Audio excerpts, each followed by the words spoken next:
Hello students, welcome back to my channel. कैसे हो आप सब? उम्मीद करती हूँ बेटा सभी अच्छे होंगे और अपना ख्याल भी रख रहे होंगे।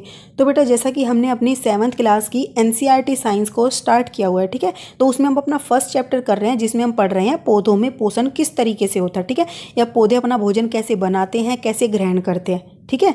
तो उसमें हमने अपनी फर्स्ट वीडियो में पढ़ा था कि पौधे अपना भोजन स्वयं बनाते हैं, ओके। और क्या करते हैं, उन पौधों को क्या बोला जाता है जो अपना भोजन स्वयं बनाते हैं? स्वपोषी। बेटा स्व से ही पता चल रहा है, ठीक है। स्व से मतलब कि स्वयं, ओके।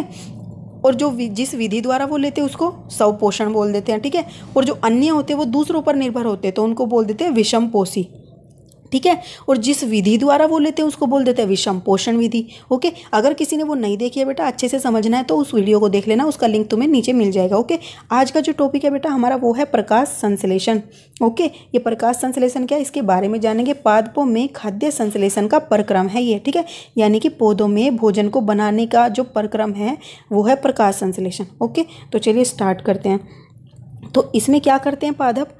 पौधों की जो पत्तियां होती हैं, ठीक है, पत्तियां पादप की खाद्य फैक्ट्रियां हैं। अभी देखो, हमसे पिछली बार मैंने तुमसे भी क्वेश्चन पूछा था और इसमें भी पूछा गया था कि हम पूछ सकते हैं कि पादपों की खाद्य फैक्ट्रियां कहाँ स्थित है और ये अपने भोजन के सभी भागों में निर्मित होते हैं या फिर किसी एक भाग में बनता है भोजन, और फिर वो क्या करती हैं, मतलब जो कच्ची सामग्रियाँ होती हैं वो किस प्रकार उनको लेती हैं पर्यावरण से, अपने परिवेश से। परिवेश का मतलब पर्यावरण होता है, ठीक है। और खाद्य फैक्ट्रियों तक वो कैसे पहुंचती हैं, ठीक है, और फिर भोजन वहां से और अन्य भागों तक कैसे पहुंचता है, तो उसके बारे में आज हम बात करने वाले, ठीक है। तो जो पत्तियां होती हैं बेटा वो क्या होती हैं? फैक्ट्रियां होती हैं पौधों की, ठीक है। भोजन बनाने की फैक्ट्रियां बोला जाता है पत्तियों को, ओके। ये अलग से 1 नंबर का क्वेश्चन भी बन जाता है। फिर पादपों में खाद्य पदार्थों का संश्लेषण उनकी पत्तियों में होता है, ठीक है। तो मतलब कि क्या हो गया, पौधों की पत्तियों में ही भोजन बनता है, ठीक है। संश्लेषण का मतलब होता है बनना।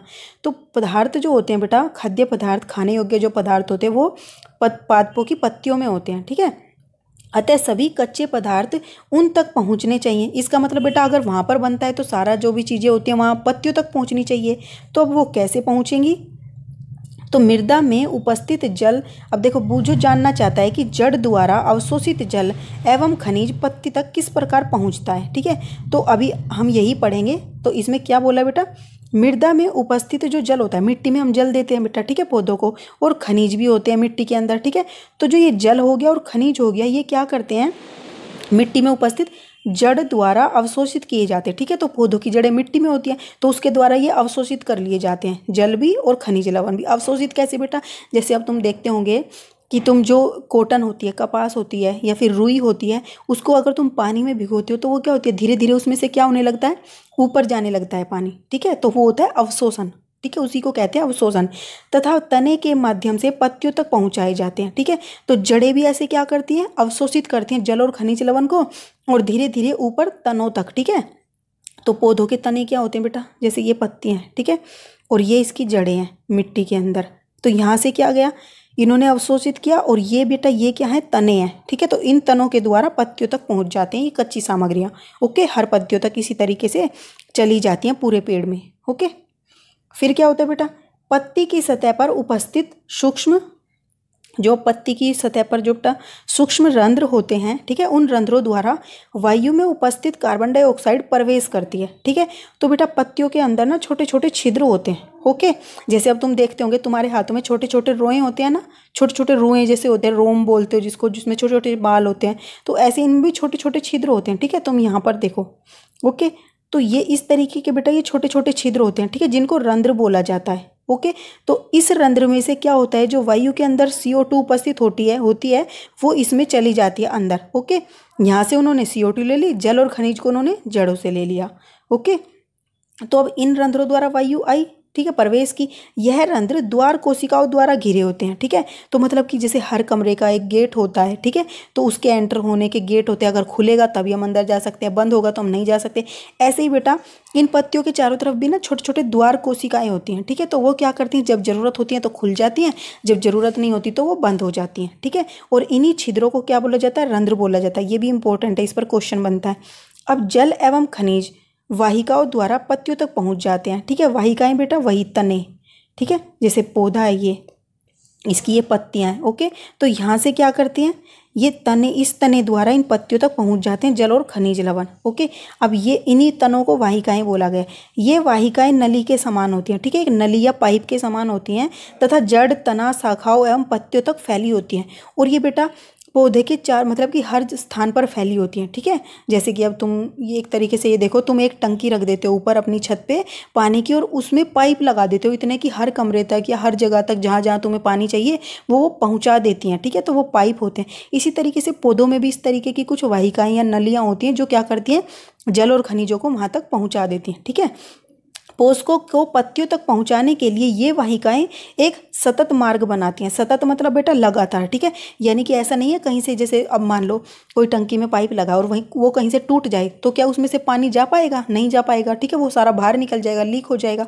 ऐसे ही तो लगातार मतलब कि वाहिकाएं होती है, कहीं से बीच में से टूटी हुई नहीं होती, ठीक है, तभी वो पानी वहाँ तक पहुँच जाता है, ठीक है। अब पादपों में पदार्थों के परिवहन के विषय में आप अध्याय 11 में पढ़ेंगे, ठीक है। और बेटा ये कैसे जा पाता है पानी, इसके बारे में हम अपने अध्याय 11 में पढ़ेंगे बाद में। ओके, अभी तुम बस इतना जानो कि ये कैसे कैसे जाते हैं। फिर पहेली जानना चाहती है कि पत्तियों में ऐसी क्या विशेषता है कि वे खाद्य पदार्थों का संश्लेषण करती हैं परंतु पादप के दूसरे भाग नहीं कर पाते। तो वो ये जानना चाहती है कि जो ये भोजन होता है वो वहीं पर क्यों बनता है, पत्तियों में, ठीक है, वो और कहीं क्यों नहीं बनता। तो तुम बेटा आप ऐसे सोचो कि क्या तुम खाने को बेडरूम में बनाओगे? नहीं ना, किचन में ही बनाओगे। क्यों? किचन में क्या होती है, सारी सामग्री भी आसानी से उपलब्ध हो जाती हैं, और क्या होता है वहाँ पर बनाने का स्थान होता है, मतलब गैस सिलेंडर वगैरह सब रखे होते हैं, ठीक है। तो इसी तरीके से वहाँ पर भी कुछ ना कुछ होता होगा पत्तियों में जो कि बाकी उन पौधों में नहीं होता। तो वो क्या होता है बेटा, वो होता है पत्तियों में हरा वर्णक, जो मैंने बताया था, ठीक है, जो भोजन बनाने में मदद करता है।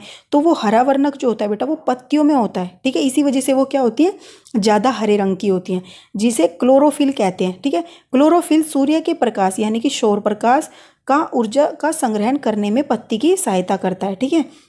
तो ये क्लोरोफिल कैसे मदद करता है बेटा भोजन बनाने में? तो ये क्लोरोफिल क्या करता है, सूर्य का जो प्रकाश होता है उसको इकट्ठा करता है पत्तियों के अंदर, ठीक है, मतलब उससे ऊर्जा जो होती है उसको इकट्ठा करता है। जैसे हमें गैस सिलेंडर वगैरह चाहिए अपने भोजन को पकाने के लिए, ऐसे ही भोजन बनाने के लिए पौधों को भी चाहिए। तो वो क्या करता है, जो सूर्य की ऊर्जा उसको इकट्ठा करता है पत्तियों के अंदर, ठीक है, जो मदद करती है भोजन बनाने में। और इस ऊर्जा का उपयोग जल एवं कार्बन डाइऑक्साइड से खाद्य संश्लेषण यानी कि भोजन को बनाने में उपयोग किया जाता है, ठीक है। क्योंकि खाद्य संश्लेषण सूर्य के प्रकाश की उपस्थिति में होता है इसलिए इसे प्रकाश संश्लेषण कहते हैं, ठीक है। तो तुम्हें ये पता चल गया बेटा कि इसको प्रकाश संश्लेषण क्यों कहा गया है, क्योंकि ये पौधे सिर्फ और सिर्फ भोजन प्रकाश की उपस्थिति में बनाते हैं, ठीक है। अगर सूर्य का प्रकाश नहीं होगा तो पौधे अपना भोजन नहीं बना पाते, ठीक है। तो इसीलिए बोला जाता है कि पौधों को बेटा धूप चाहिए होती है। तुम देखते होंगे जो पौधे धूप में नहीं रखे होते तो वो सूख जाते हैं, ठीक है, या उन तक अगर धूप ना जाए तो कुछ पौधों, ठीक है, कुछ तो ऐसे भी होते हैं जो मतलब कि जो हमारे घरों का प्रकाश होता है जैसे बल्ब से आया या इन सब से, तो इनके प्रकाश में भी बना लेते हैं, लेकिन हर पौधा नहीं बना पाता, ठीक है। तो उन्हें सूर्य के प्रकाश की आवश्यकता होती है, ठीक है। तो इसी वजह से इनके भोजन की इस प्रक्रिया को प्रकाश संश्लेषण बोला गया है, क्योंकि ये प्रक्रिया भोजन बनाने की प्रकाश की उपस्थिति में होती है। ओके, अतः हमने देखा कि क्लोरोफिल, सूर्य का प्रकाश, कार्बन डाइऑक्साइड, ठीक है, कार्बन डाइऑक्साइड और क्या था बेटा, जल, ठीक है, प्रकाश संश्लेषण के लिए आवश्यक है। तो तुमने देखा 4 चीज़ें हमें जरूरी है भोजन के लिए पौधों को। एक तो जल चाहिए उन्हें, कार्बन डाइऑक्साइड चाहिए, और तीसरा क्या चाहिए बेटा उनको, खनिज लवण चाहिए, ठीक है, और चौथा सूर्य का प्रकाश चाहिए। ओके, तो इस पृथ्वी पर यह अद्वितीय प्रक्रम है, और ये एक ऐसा प्रक्रम है जो सारी चीज़ें उपस्थित है और भोजन को उपलब्ध करा पाती हैं पौधे, ठीक है। पत्तियों द्वारा सौर ऊर्जा संग्रहित की जाती है तथा पादप में खाद्य के रूप में संचित की जाती है। तो पत्तियों की जो होते हैं पौधों की पत्तियां, वे सूर्य की ऊर्जा होती है उसको इकट्ठा करते हैं और उसको पादपों में खाने के रूप में बदल देते हैं, ठीक है, और इकट्ठा कर देते हैं। अतः सभी जीवों के लिए सूर्य के ऊर्जा चरम स्रोत है। तो इसका मतलब बेटा अगर पौधे सूर्य की ऊर्जा को लेके भोजन नहीं बनाएंगे तो हमें भी भोजन नहीं मिल पाएगा, ठीक है। तो इसलिए सूर्य नहीं होगा, अगर सूर्य नहीं होगा तो पौधे अपना भोजन नहीं बना पाएंगे, ठीक है। तो पौधे नहीं बना पाएंगे तो हम नहीं खा पाएंगे, ठीक है, अन्य प्राणी। तो हम सब के लिए कुल मिलाकर सूर्य क्या हो गया, एक ऊर्जा का चरम स्रोत है जिसके बिना कोई भी जीवन नहीं जी सकता अच्छे से, ठीक है। तो क्या आप कल्पना कर सकते हैं कि प्रकाश संश्लेषण नहीं होगा तो क्या होगा?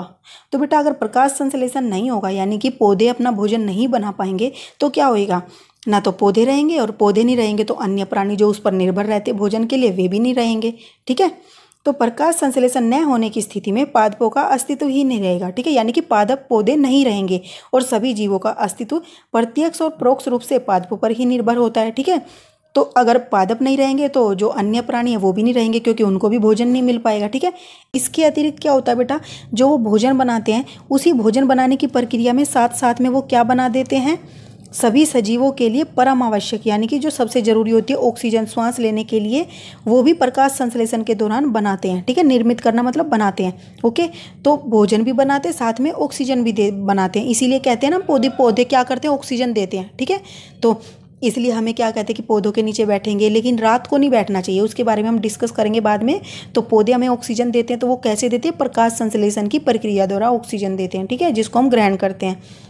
अब प्रकाश संश्लेषण की अनुपस्थिति में पृथ्वी पर जीवन की कल्पना असंभव है। ठीक है, अगर प्रकाश संश्लेषण नहीं होगा तो इसका मतलब पृथ्वी पर कोई भी जीवित नहीं रहेगा। ठीक है, क्योंकि भोजन ही नहीं मिलेगा उनको। अब बेटा, प्रकाश संश्लेषण के दौरान पत्ती की क्लोरोफिल युक्त कोशिकाएं सूर्य के प्रकाश की उपस्थिति में कार्बन डाइऑक्साइड एवं जल से कार्बोहाइड्रेट का संश्लेषण करती हैं। ठीक है, तो वो क्या बनाती है, अब हमने ये तो समझ लिया कि भाई उनको कार्बन डाइऑक्साइड चाहिए, जल चाहिए, खनिज लवण चाहिए और साथ में सूर्य का प्रकाश चाहिए, फिर वो अपना भोजन बना देते हैं पौधे। ठीक है, लेकिन बनाते क्या है उसमें, भोजन में वो क्या बनाते हैं, तो बेटा वो भोजन में इन सब चीज़ों से क्या बनाते हैं, कार्बोहाइड्रेट बनाते हैं। ठीक है, तो वो क्या होता है, इस प्रक्रम को निम्न समीकरण द्वारा दर्शा सकते हैं। तो वो हम ऐसे भी लिख सकते हैं इसको कि कार्बन डाइऑक्साइड और जल जो है पौधों में मिलकर सूर्य के प्रकाश की उपस्थिति में कार्बोहाइड्रेट बनाया और ऑक्सीजन बनाई। ठीक है, तो इन तीनों चीज़ों ने मिलकर हमें ये दो चीज़ें दी, एक तो ऑक्सीजन दी और एक कार्बोहाइड्रेट दिया। ठीक है, जिसको हम भोजन के तौर पर ग्रहण करते हैं और इसको हम क्या करते हैं, श्वास के तौर पर ग्रहण करते हैं। ठीक है, इस प्रक्रम में ऑक्सीजन निर्मुक्त होती है। ठीक है, ऑक्सीजन निर्मुक्त मतलब बेटा कि ऑक्सीजन निकलती है या बनती है। ठीक है, और कार्बोहाइड्रेट अंततः मंड स्टार्च में परिवर्तित हो जाता है। और जो कार्बोहाइड्रेट है बेटा वो किस फॉर्म में स्टोर हो जाता है, वो मंड या स्टार्च के रूप में। ठीक है, नाम है उस पदार्थ का, उसके रूप में वो पौधों में इकट्ठा हो जाता है, जमा हो जाता है। जैसे फल फ्रूट खाते हो तुम, ठीक है, या तुमने पालक की पत्तियां खाई, तो उन सब के अंदर क्या होता है, वो भोजन किसके रूप में उपस्थित होता है, मंड और स्टार्च के रूप में। ओके, और तुमने ये देख ही लिया बेटा कि जब तुम पत्ती के इस छोटे से भाग को बड़ा करके देखोगे तो तुम्हें कुछ इस तरीके का दिखाई देगा, जिसमें ये द्वार कोशिकाएं होती हैं। ओके, और बीच में क्या होता है, ये छोटा सा छिद्र होता है जिसको रंध्र बोलते हैं। ठीक है, ये तो द्वार होते हैं रंध्र के, और ये बीच में जो होता है वो रंध्र होता है। ओके, और ये द्वार कोशिकाएं होती हैं। ठीक है, और तुम ये देख रहे हो बेटा जो डार्क ग्रीन कलर दिख रहा है तुम्हें, हरे रंग दिख रहा है, ये धब्बे दिख रहे हैं, ये क्या है, क्लोरोफिल है। ठीक है, जिसकी सहायता से पत्तियां भोजन बना पाती हैं। ओके, और बड़ा करके देखोगे तो बेटा इस तरीके का दिखाई देगा तुम्हें। ठीक है, अब बेटा क्या होता है, पत्ती में जो स्टार्च होता है, पत्ती में स्टार्च की उपस्थिति प्रकाश संश्लेषण प्रक्रम का संपन्न होना दर्शाता है। ठीक है, जो जब अब देखो पत्तियां हैं, हम कैसे पता लगाएंगे कि हाँ इसमें भोजन बना है भाई इस पत्ती में, तो वो क्या होता है, उसके अंदर स्टार्च उपस्थित हो जाएगा। अगर भोजन बनेगा तो क्या बनता है, कार्बोहाइड्रेट, और कार्बोहाइड्रेट किस रूप में होता है वहाँ पर इकट्ठा, स्टार्च के रूप में। तो हम कैसे पता लगाएंगे बेटा कि पत्तियों में स्टार्च की उपस्थिति प्रकाश संश्लेषण प्रक्रम द्वारा संपन्न होना दर्शाता है। अगर पत्तियों के अंदर स्टार्च पाया गया तो हम कह सकते हैं कि इस पत्ती में प्रकाश संश्लेषण हुआ है। ठीक है, स्टार्च भी एक प्रकार का ही कार्बोहाइड्रेट होता है। ओके, जैसे कई तरीके की सब्जियां होती हैं, ठीक है, होती तो सब्जियां ही है ना, लेकिन तो ऐसे ही कार्बोहाइड्रेट बनता है लेकिन स्टार्च वाला बनता है। ओके, तो ये प्रक्रिया है बेटा, तुम ये देखो यहाँ पर कैसे ये संपन्न हो रही है। ये पूरा पौधा है, ये पौधे की जड़ों ने क्या लिया, जल लिया, ठीक है, मिट्टी से, और क्या किया, पत्तियों तक पहुँचा दिया। और यहाँ से कार्बन डाइऑक्साइड देखो जो हमारी वायु के अंदर CO2 थी, वो इन छोटे छोटे रिद्रों से इसमें आई, और यहाँ से सूर्य की ऊर्जा आई, और फिर इसने क्या बना दिया, भोजन बना दिया। ओके, और ये हरे रंग जो दिख रहा है तुम्हें, पत्तियों में क्लोरोफिल है। तो इस तरीके से प्रकाश संश्लेषण होता है। ठीक है, अब बेटा बूझों ने क्या देखा, बूझों ने देखा कि कुछ पादपों की पत्तियां गहरी लाल, बैंगनी अथवा भूरे रंग की होती हैं। वह जानना चाहता है कि क्या इन पत्तियों में भी प्रकाश संश्लेषण होता है। हमने अभी क्या कहा था कि अगर पत्तियों का रंग हरा होता है क्योंकि क्लोरोफिल होता है, उसी के कारण वो क्या करती हैं बेटा, भोजन बना पाती हैं। ठीक है, तो अब कुछ पत्तियां तो ऐसी होती हैं कि जो हरे रंग की नहीं होती, तो जो पत्तियां बेटा गहरे रंग की अलग अलग रंग की होती है, क्या वो भी भोजन बना पाती हैं? तो बेटा वो भी भोजन बना पाती हैं, क्योंकि उनके ऊपर एक परत लगा दी जाती है। ठीक है, मतलब कि उनके ऊपर जो अलग रंग की परत होती है, लेकिन उसके नीचे क्लोरोफिल होता है। ठीक है, तो इसलिए वो भी प्रकाश संश्लेषण क्या करती हैं कि प्रक्रिया को करती हैं और अपना भोजन बनाती हैं। ठीक है, अब पत्तियों के अतिरिक्त पादप के दूसरे हरे भाग जैसे कि तने हो गए, हरी शाखाएं हो गई, में भी प्रकाश संश्लेषण होता है। ठीक है, तो सिर्फ पत्तियों में नहीं, लेकिन जो भी हरे भाग होते हैं बाकी पौधों के, जैसे तने हो गए, जैसे तुम शाखाएं देखते हो वो भी हरे रंग की होती है, तो उनमें भी क्या होता है, प्रकाश संश्लेषण होता है, लेकिन सबसे ज़्यादा कहाँ पर होता है, पत्तियों में होता है। ठीक है, जैसे मरुस्थलीय पादपों में वाष्पोत्सर्जन द्वारा जल क्षय को कम करने के लिए पत्तियां शल्क अथवा शूल रूपी हो जाती हैं। अब ये क्या है बेटा, अब जो देखो रेगिस्तान होते हैं वहाँ पर क्या होता है, पानी की कमी होती है। ठीक है, तो पानी नहीं मिल पाता उनको, तो क्या होता है, पादपों में वाष्पोत्सर्जन द्वारा जल की जो कमी हो जाती है। वाष्पोत्सर्जन क्या होता है बेटा, जैसे कि तुम देखते होंगे सड़कों पर भी पानी जब भर जाता है,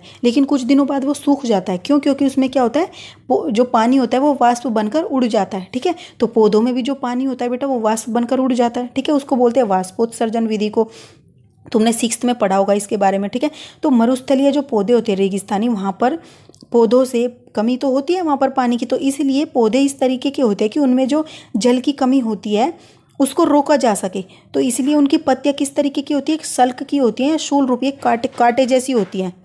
ठीक है, तो बेटा वो जो कांटे के आकार की होती हैं, ठीक है, ऐसे चोंचदार, तो वहाँ पर पत्तियाँ इस तरीके से फैली हुई नहीं होती जो मरुस्थल में पेड़ पौधे होते हैं। क्यों? क्योंकि वहाँ पर इन पत्तियों से क्या होता है, पानी वाष्प बनकर उड़ जाता है। ठीक है, लेकिन वहाँ पर पानी की कमी होती है, अगर ऐसे पानी उड़ेगा तो वो पौधे तो सूख जाएंगे। ठीक है, तो इसलिए वो नुकीली होती हैं। ठीक है, तो उनका जो इतना सही सरफेस होता है जहाँ से क्या होता है, वो पानी का वाष्पोत्सर्जन नहीं हो पाता। ठीक है, तो फिर उनका भोजन कैसे बनेगा फिर, तो उनका भोजन बेटा क्या होता है, पादपों के तने से बनता है। ठीक है, उनके तने हरे होते हैं, तो जो क्या करते हैं, प्रकाश संश्लेषण का कार्य करते हैं। ठीक है, तो वहाँ पर क्या होता है, तनों में बनता है, प्रकाश संश्लेषण होता है। ओके, अब यहाँ पर एक क्रियाकलाप दिखाया गया है कि तुम कैसे पता लगाओगे कि भोजन बनाते हैं या नहीं। तो एक ही प्रकार के पादप के 2 गमले लीजिए। ठीक है, तो तुमने 2 पौधे के गमले लिए, एक को अंधकार में रख दिया, बिल्कुल काले बॉक्स में 72 घंटों के लिए, दूसरे को सूर्य के प्रकाश में रख दिया। दोनों पादपों की पत्तियों में आयोडीन परीक्षण द्वारा उसी प्रकार कीजिए जैसे आपने 6th में किया था। ठीक है, तो आपने 6th में बेटा एक बार किया था कि हम पौधों में क्या करते हैं, मतलब कि हम कोई भी भोजन लेते हैं उसके ऊपर क्या करते हैं, आयोडीन का परीक्षण करते हैं। अगर आयोडीन का परीक्षण करते हैं और वो क्या होती है, उसका रंग बदल जाता है, ठीक है, बैंगनी कलर का हो जाता है, तो इसका मतलब हम कहते हैं कि उसमें क्या है, कार्बोहाइड्रेट है। ठीक है, तो इसी तरीके से हमने दोनों पौधों को रख दिया, एक को सूर्य के प्रकाश में और एक को क्या कर दिया, बिल्कुल अंधकार में रख दिया। तो फिर दोनों की पत्तियां ली और उन दोनों की पत्तियों पर ये आयोडीन का परीक्षण किया। ठीक है, तो आयोडीन का परीक्षण करने के बाद हमने देखा कि एक में क्या होता है, एक का तो रंग बदल जाता है। ठीक है, और एक का बदलता नहीं है। क्यों? क्योंकि जो अंधकार में तुमने रखी थी उसमें प्रकाश संश्लेषण हुआ ही नहीं, उसने भोजन बनाया ही नहीं, और जो सूर्य में थी उसने अपना भोजन बनाया। ठीक है, लेकिन अगर तुम उस गमले को क्या करोगे बेटा, 3-4 दिनों के लिए सूर्य के प्रकाश में रख दोगे, तो दोबारा से इसका परीक्षण करोगे 3-4 दिन बाद, तो तुम देखोगे कि उसमें अब भोजन, उसका जो रंग है वो बदल जाएगा। ठीक है, और वो क्या करेगा, अपना भोजन बना लेगा। ठीक है, तो इस तरीके से हम ये चेक भी कर सकते हैं। ओके, आपने गीली दीवारों पर, तालाब अथवा ठहरे हुए जलाशय में अवपंखी, ठीक है, कोई जैसे अवपंखी मतलब कि तुमने हरे हरे छोटे छोटे तालाबों में पानी में तैरते हुए देखे होंगे। ठीक है, तो वो क्या होती है, काई जिसको बोल देते हो तुम। ठीक है, उसको बोलते हैं शैवाल भी बोलते हैं उसका दूसरा नाम। तो ये सामान्यतः कुछ जीवों की वृद्धि के कारण बनते हैं। ठीक है, इनको शैवाल बोला जाता है। ओके, जो ये हरे हरे रंग की काई दिखती है, ये एक जीव होते हैं जो क्या करते हैं, वृद्धि करते हैं। ठीक है, क्या आप कल्पना कर सकते हैं कि इनका रंग हरा क्यों होता है? क्योंकि बेटा इनमें क्या होता है, क्लोरोफिल पाया जाता है। हमने अभी कहा कि पौधों का, पत्तियों का हरा रंग क्यों होता है, क्योंकि उसमें हरे रंग का वर्णक पाया जाता है जिसको हम क्लोरोफिल बोलते हैं। ओके, इनमें क्लोरोफिल होता है जिसके कारण ये हरे दिखाई देते हैं। शैवाल भी क्या, अब जो हरे हैं तो इसका मतलब वो क्या करेंगे, प्रकाश संश्लेषण करेंगे, अपना भोजन स्वयं बनाएंगे। ठीक है, तो वो जो काई होती है वो भी अपना भोजन स्वयं बनाती है। ठीक है, अब तुम यहाँ पर बेटा विभिन्न पत्तियां देख रहे होंगे अलग अलग रंग की, तो इनमें भी प्रकाश संश्लेषण होता है, लेकिन इनके ऊपर ये अलग अलग रंग की परत चढ़ी होती है, लेकिन इनके नीचे इनमें क्लोरोफिल होता है। ओके, तो बेटा ये था हमारा आज का टॉपिक। उम्मीद करती हूँ आपको अच्छे से समझ आया होगा। नेक्स्ट में हम जानेंगे पादपों में पोषण और उसकी अन्य विधियाँ। ओके, तो इस वीडियो में बेटा इतना ही। अपना नेक्स्ट टॉपिक अगली वीडियो में करेंगे। तब तक के लिए ऐसे हंसते रहिए, मुस्कुराते रहिए, बढ़ते रहिए और आगे बढ़ते रहिए। Thank you.